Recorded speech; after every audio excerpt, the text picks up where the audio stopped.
8,110 pounds Eagle triple slide rear living 27 RLTS landing here at Haylett RV Brokers of Coldwater, Michigan. One owner, originally sold just down the street at our sister store Haylett RV of Coldwater, Michigan. Very similar names, obviously, hence the sister, all part of the family. Overall, this thing looks really good.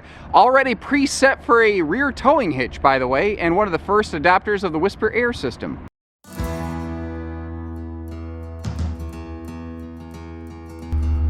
And we've seen quite a few trailers with a very similar layout come in used recently, and there's a reason for it. Whenever people see that, a lot of times the knee-jerk question, and I think a fair question, is, what's wrong with them? Why are they all coming in on trade? Did they have a problem? And no, they didn't.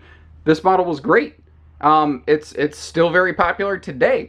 But at the time this was built, it was the most popular smaller couples fifth wheel layout that was out there. So that's the reason you're seeing so many. It's kind of just going through its cycle where all those that were brand spanking new are suddenly floating into the pre-owned market. Like I said, first generation Whisper Air system, knocking a lot of that volume down there. All hardwood slide fascia, hardwood cabinet doors, pocket screwed cabinetry. And you're going to hear me share mostly good things because I'm not really finding a whole lot of defects in this one. 8 cubic foot two-way fridge. That's a tri-fold sleeper sofa for guests. And the original swivel rocking chairs were replaced by this set of kind of almost like Euro style, very lightweight swivel rocking chairs with kick-up kind of foot recliner. What I like about these is they're a lot less bulky, so it's much easier to move them around if you want to, since they're free floating, or you could spin them around to face straight out that rear window, which is something that this floor plan offers. A unique combination of windows on right, left, and center, basically.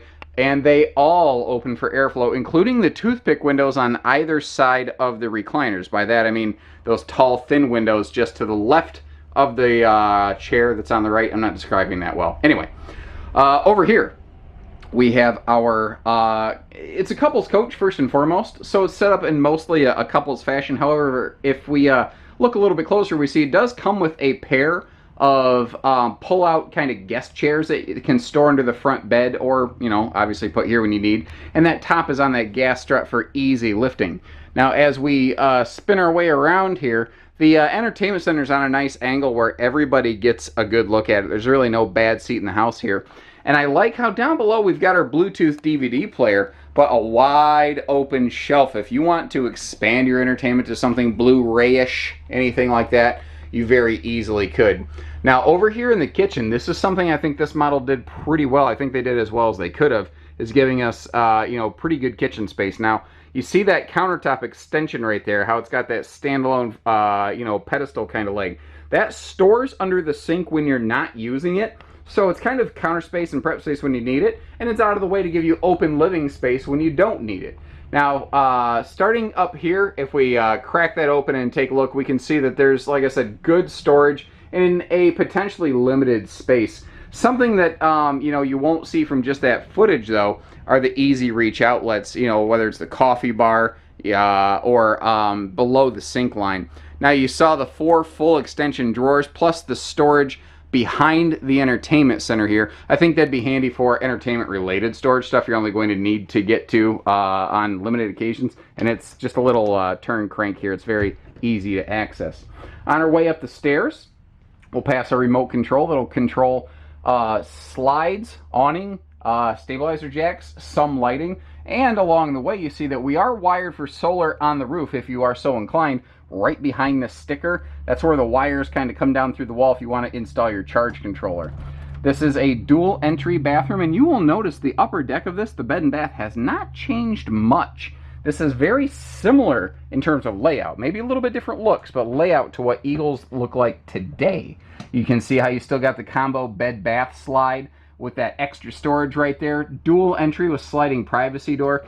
Previous owners upgraded the vent fan here in the bathroom. That is not the standard Jayco fan, so awesome airflow capacity in this thing. Backlit morning mirror and radius, there we go, shower. And also 6.5 foot tall here in the upper deck, since that shower plumbing is recessed into the floor. That's porcelain foot flush, by the way. Notice there's no super ankle breaker step up. There's just a little nudge right there, which they kind of need for the pass-through storage. There is a sliding privacy door here for the bedroom. If we wanted You could put a TV on a swing arm bracket here to be able to face over toward the bed, though you can see the previous owners never did exercise that. This is a 60 by 80 queen. Nice side stands with household outlets on both sides, USBs on the right-hand side here on the camp side of the RV.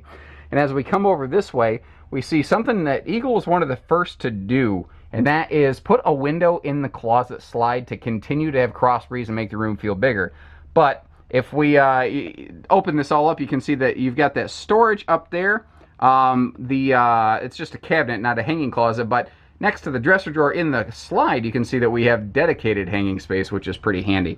And then, not to be outdone, below the 60 by 80 queen bed, like I said, there is storage down here for those like fold-away guest chairs.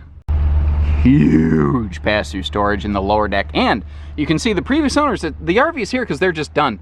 They used this RV for 2 weeks every year. Wait, no, it was 2 weeks for 2 times every year, something like that. I don't know, the 2 and every year was involved in weeks, and maybe I got the wrong combination of them. Anyway, it was only used for 2 to 4 weeks a year since the one and only owners owned it. They added some things, like you saw that 5th wheel tripod in there. There were some leveling blocks, the original grill for the rear bumpers there. All the original stuff is here. I suppose maybe not the original rear chairs, but they upgraded those, so that's not all bad either. I'm not seeing fade. I'm not seeing leaks, damage, scuffs, you know, flaking of decals. I don't see anything like that. Actually, the skin itself still maintains a very good level of reflectivity. We have power front jacks, by the way, for leveling, and power rear stabilizers. Auto leveling was not something that was really found in this RV segment the year this was born. And a better look at some more of those accessories. So this is probably a bunch of stuff you would want, and now you don't have to pay for.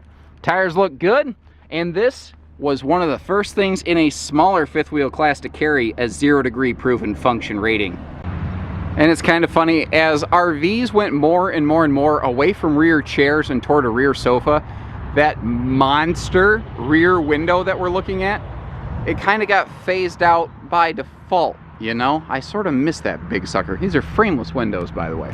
I like what the previous owner did here. They bolted on an extra step to make it easier to get up to that ladder.